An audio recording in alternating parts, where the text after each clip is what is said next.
This program is being broadcasted by the National Police Station Department.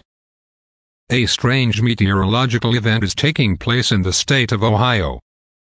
Creatures with red eyes and long nails and sharp teeth are walking around the streets.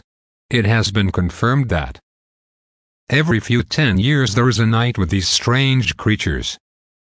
These creatures are confirmed to be hostile. Please take the necessary precautions. Do not observe this meteorological event. Stay inside. Lock all doors and windows. Cover windows with blinds and wood boards. Seals all cracks with damp towels. Barricade all exits and windows. Lock yourself in a room with no windows.